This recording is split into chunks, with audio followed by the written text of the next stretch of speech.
All right, what's going on? I'm trying a new system here to see if I can do some screen share. There we go.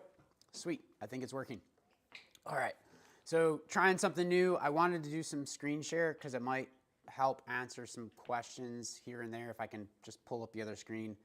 And I was working on this yesterday. I've done it in the past because I streamed like some Zwift races or something in the past. But, oh, got to turn that audio off over here. 1 second. There we go, fixed. All right, I had it playing over here just so I can make sure everything was working.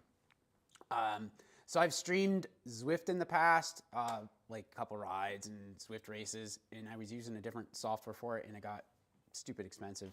And when I went to get another subscription for it this year to do that. So I was trying something new. There's this other software called OBS, and I think I got it figured out this morning. So anyway, diving into that. So a few questions. The last couple of these, we were talking a lot about some like gear speed and that type of stuff. So if that's still out there, we can chat about that as well. But then got a question yesterday. This actually came through email and is probably pretty relevant to this time of year.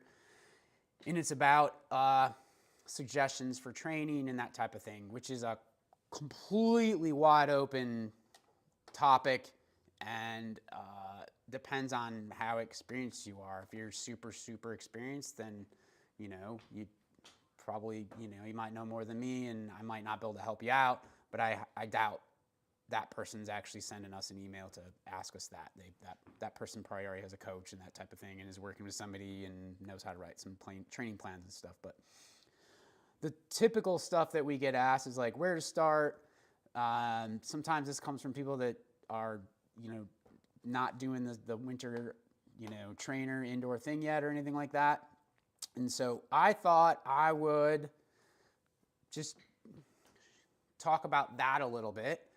And then I've got some other things that, depending on whether some questions come up or that type of thing, something that's kind of like a hot topic for a lot of people this time of year is planning events or things they want to do. Not that just because you ride a bike, you got to go to a race or something like that, but a lot of people like to just go to bike events and that's their big group ride type of deal or whatever. So like I don't do really any group riding, but we go to a lot of events, and that's kind of our place to go ride with other people. So, but anyway, so let me see if I can, and then I've got some other things, and I might jump around a bunch and just show you a variety of things that we can talk about in these chats. So I am going to do a screen share here, and I think I'm on the wrong window. That's okay.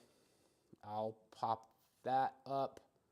And let's see if I can I need this to be on my Safari window.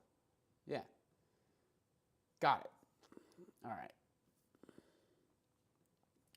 Bear with me here. We'll get this figured out. Here we go. Got it. Yeah, so this is a Training Peaks window. I think the other one that I was on was this bicycle gear speed calculator, and it brings up ads. So anyway, I thought I would bring this up, and this is where you can pop in different gears and that type of thing. I might create something of our own and just set them all based off of what we already know the standard cassette sizes are, that type of thing. But anyways, so jumping around, if you're completely brand new at training and you're looking for some resources to just kind of get started, the first thing is like I would probably just straight up like just start riding your bike a bunch. Get an indoor trainer. If it's winter time, then get on a trainer. If you're on a smart trainer, you'll ride it way more often, and that's using things like Zwift is the most popular one. There's MyWhoosh that's free. There's Training Peaks Virtual, which is what I've been using here lately because I have a Training Peaks account, and then there's Full Gas and Am I missing any other ones, Lynn? Lynn's over there. Yeah, there's a few out there. So, but anyway, I had put together, I have this old website that's probably been out there for 10 years or something. I don't really do much with it anymore outside of a couple of things. But the first thing is to get a kind of understanding of like training zones. If you wanted to kind of do a little bit of self-taught, because you can at least understand. And actually, even if you're going to use the Zwift and if you're not going to hire a coach or something like that, you probably want to get some understanding of what it all means so you can train appropriately. So I'm just going to use this old website that I have, and I created these little training zone calculators on it. And there's like the most basic, easy one to start with is this, like Joe Friel's heart rate training zones. This kind of comes out of his books. He's got it. They're all over. It's pretty much this many of the standard training zones that are out there. There's a phone going off somewhere over here. I'm not sure where it's at. I might have my phone in my bag. Anyway, there is, you can put your heart rate in here, your threshold heart rate. But before you do that, like it's hard to kind of know. But anyway, we're a bike shop, and I'm not a big fan of sending people to Amazon or something like that. But I don't have access to sell these books, and you're probably going to buy them off of Amazon anyway. But if you do, I'm not going to click on my own link because it kind of screws it up. This is an affiliate link right here, and it will take you to buy a book. So there's a couple of books that I think are great starters, and I used to have a page on here that had the books, various ones, and now something happened with my affiliate link account that I needed to reorganize it or something. I just haven't had time. It's not like it's massively trafficked anyways, but anyway, where I was going with that is you can click on that link, you can buy a book, and I will get a little bit of advertising dollars for that, and then Joe Friel gets to sell his book. So going back, there's also, but it's a good idea to have an understanding of the heart rate training zones, and then there is the power training zones. So 2 books, and actually I'll be right back. I have these books in my bag. I meant to grab these out, but anyway, this is a live thing, so I'd love for it to be super polished, but I guess it's not going to be completely polished. But anyway, the first place to start, and I'm going to switch my screen over here so I can make sure I'm showing this, is this book, Joe Friel, The Cyclist Training Bible. Awesome. There's been multiple editions over the years. I've had a couple of them. I think the one I have here, this is the 5th. I think it's the latest. And then the other book is, if you're going to use a power meter, is Training and Racing with a Power Meter. And that is that Hunter Allen, Andy Coggan, and Stephen McGregor. This is really awesome too. Lots of cool stuff in there. And then I'm getting close to this, Fast After 50. It's kind of like the Cyclist Training Bible, but for those approaching 50 or over 50. So I've been spending more time. I'm not 50 yet. I'll be 47 this year, but definitely the last couple years and how I ride things have changed in how I can train. So anyway, you can buy those books through those links or whatnot. So I used to have something up there for that. But those would be places I would start, because even if you were to go on Zwift and start following some training plans or anything like that, you're going to want some type of understanding, because a lot of the Zwift stuff, it's not amazing. And if you're going to pick your own workouts, then you kind of want to know which ones to pick. Or like if you dive into those books a little bit, it just depends on how heavy you want to get into it. You can write your own workouts, so they don't have to be super complicated. If you're going to do some sub-threshold stuff, then you pick like 92% of your FTP is a good starting point. And if you've never done it before, right, you just pick some 6-minute intervals. Sometimes the recovery intervals in those are a little high, like by default. And if you're just starting on it, then make sure your recovery intervals are like really low percentage. And you can, of course, like build those sub-threshold intervals out to 8 minutes, 12 minutes, like whatever, right? And then pick some VO2 max. But if you don't have an idea or some foundation of it, it's kind of hard. Then the suggestion is just like, just ride your bike and get some time in the saddle, which is, if you're brand new to it and you ride less than 1,000 miles a year, probably just getting a lot more volume in is going to make you stronger. So just have fun. So there's some basic structure and that type of thing. You can get totally nerdy with it too if you want to dive into some different tools and that type of thing. So like, this is my training peaks right now, and I'm just playing around with a little bit. I'm pretty much starting from scratch. I've been off the bike a whole bunch the last pretty much since we got back from Bentonville. I messed up my quad muscle. Thought I pulled it, but pretty sure I ended up tearing some muscle. And I've had like bruising coming out of my quad and that type of thing. And I took a few weeks off, tried to get back on the bike, and it was a stupid idea. Probably delayed it. Thought I was okay. So you can see my rides have been like 20 minutes. I started off with 20-minute rides, 30 minutes. Tried to kind of build up to it. I started planning in kind of some rides. And this is not my plan right here to do an hour zone 2 every day. But something I find kind of interesting with this whole thing, and if I go to the dashboard, there's a cool performance management chart in here. And you can kind of predict out like your fitness levels and fatigue. So sometimes this time of year, I find it, I just personally like to play around with this stuff, and just it's just kind of, it's part of my fun with it. Like I'm not serious enough about it where I'm going to go hire a coach or something like that for me personally.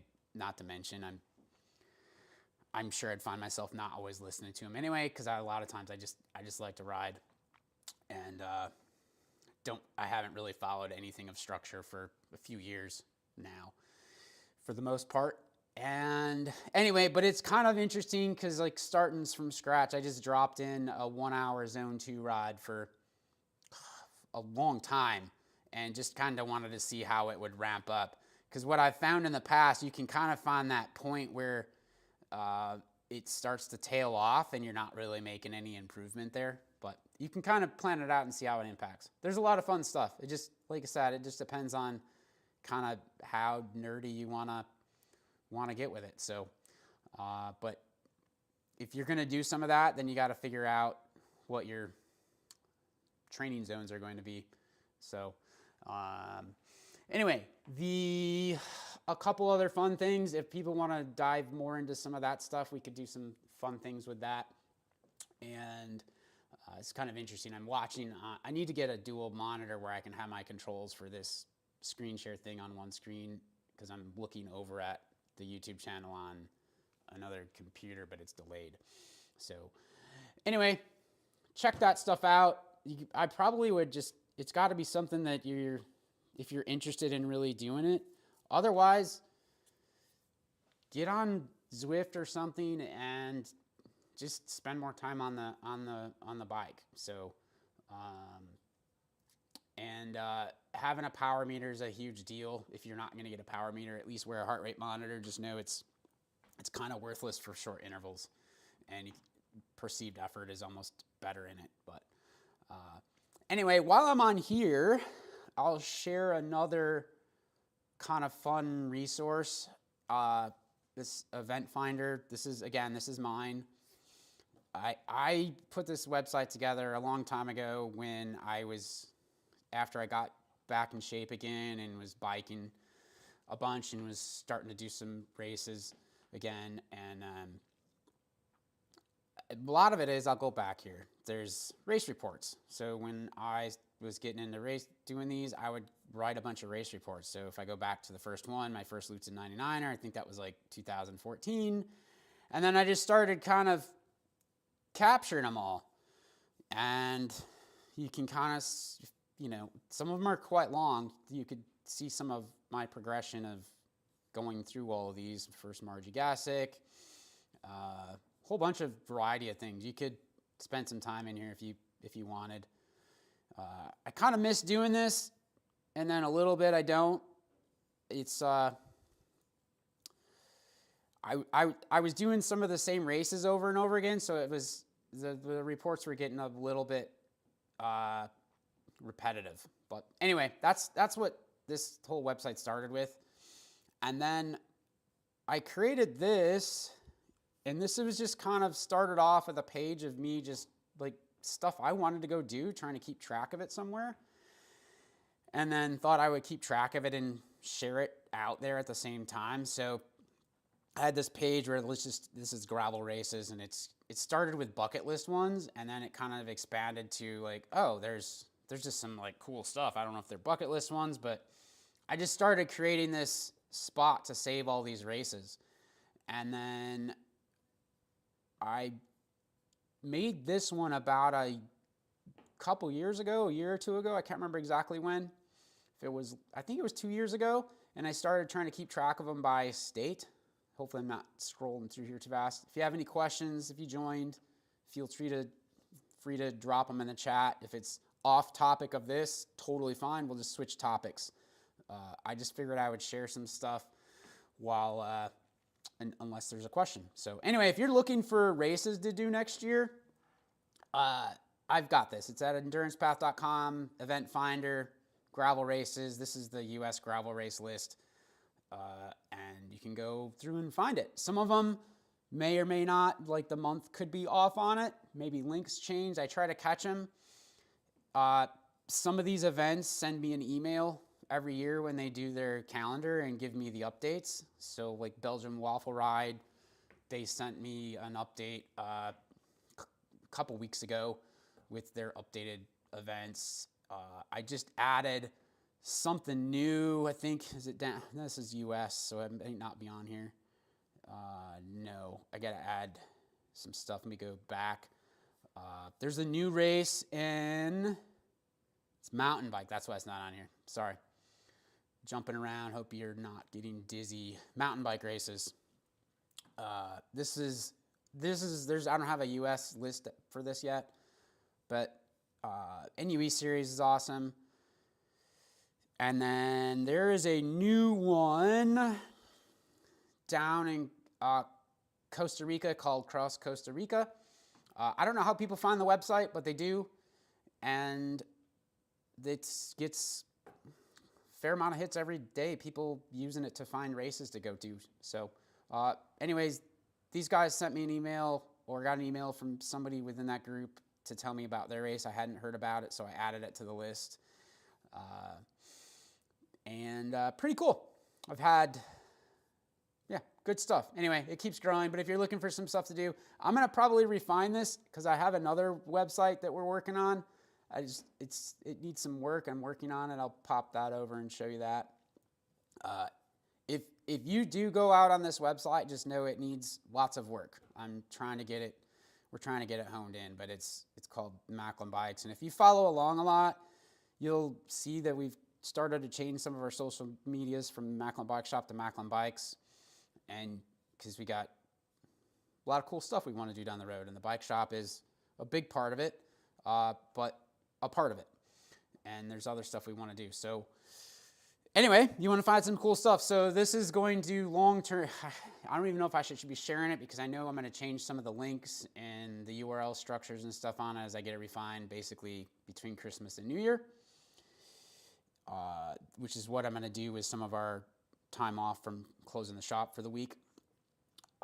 But anyway, if a lot of people are curious like where we ride and that type of stuff, so this is kind of like our blog, our content page. So if you're curious on custom builds that we've done,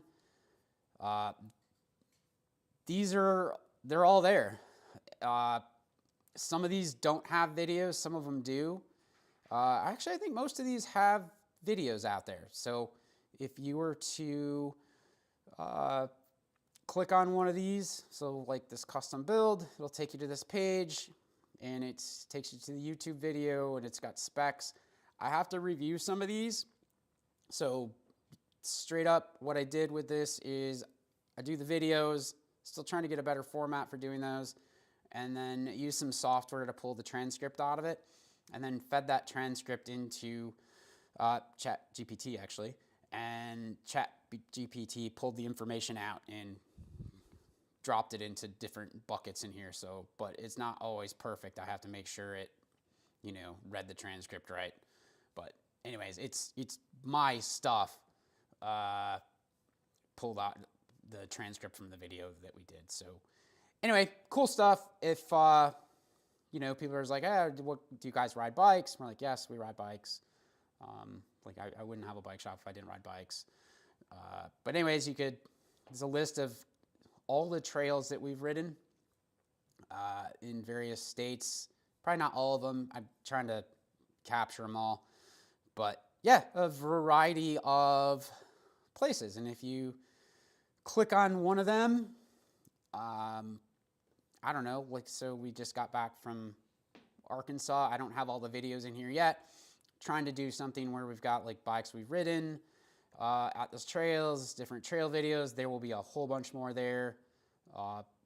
Trail Forks maps, MTB project, links to the Strava rides, pretty cool. So anyway, and then we do some bike reviews.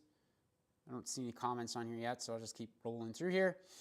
And yeah, so this is going to be kind of the list of bike reviews. So I've got to get thumbnail images and that type of thing on there. Sorry, these don't work yet. And here's the full list of all the bike reviews. And then trying to put a list together of all the bikes we've spent actual time riding. This is not bikes that we just assembled and then went down the street on, to do audits. These are bikes we've actually had out on the trails and spent time on. So, and some of them are the same bike, different configurations, that type of thing. But they'll eventually link out to reviews and that type of thing. Some of them are bikes from a little while ago before we did any review videos. But it also might help somebody where if we're talking to them about, a road bike. Here's the other road bikes that we've spent actual ride time on. I've been on a lot of bikes, but some of that is just from service and just being around here. So I'm not putting those on because it's not a comparison. We might maybe make another list of all the bikes that we've serviced and have been around. So, and then, yeah, all the mountain bikes. That's the mountain bikes we can compare to. So anyway, so I'm going to switch gears really quick on that. We might come back, spend more time on this stuff in these down the road, or jump around because I know not everybody watches the full thing and when it replays. So SRAM. So we get asked all the time.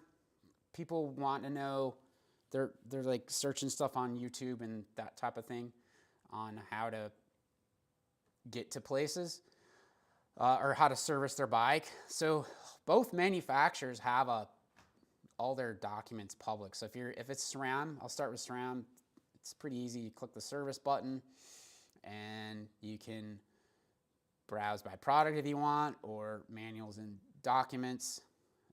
Service manuals is more the stuff if you're going to take a brake lever apart to, say, service the piston inside of a brake lever. It would be under service. User manuals is going to be the things like SRAM, the bottom brackets is super common, and hit the filters. And the most common now is dub bottom brackets. And this is probably, I'll just show this chart here. This is probably, again, just bouncing around here.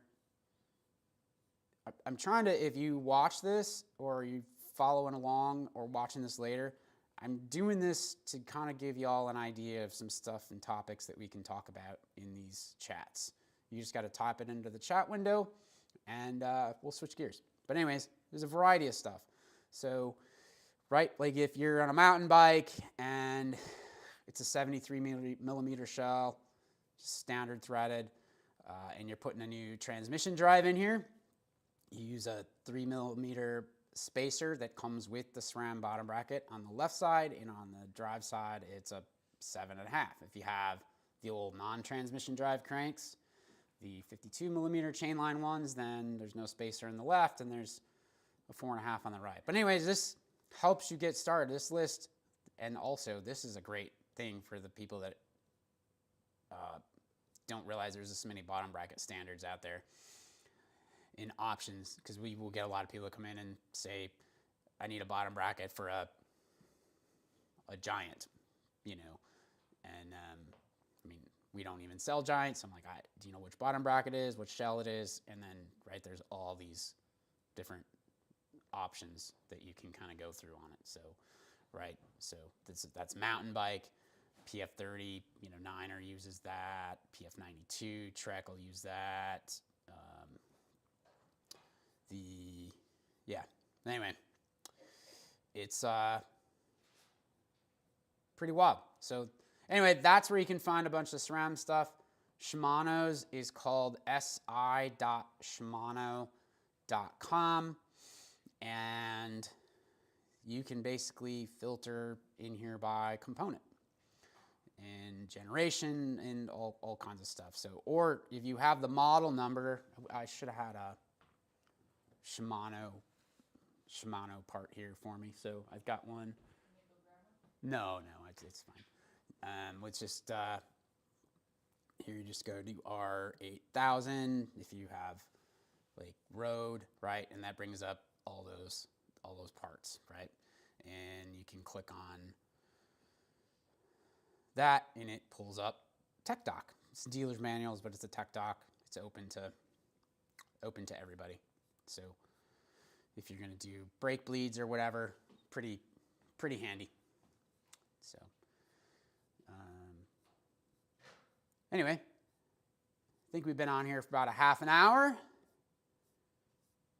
So I thought I would just scatter through. That's a bunch of different stuff you can kind of take a look at. And then that was that first screen that I had, it gets a bunch of advertising. I think I mentioned already, but here's that gear speed calculator to put in your gears. I think I'm gonna make something that's dedicated to each cassette, and maybe we'll plop it over on somewhere in some resources on this new web page. So, but anyway, if you got other questions, any of this stuff in particular that you want to dive into deeper, chat about,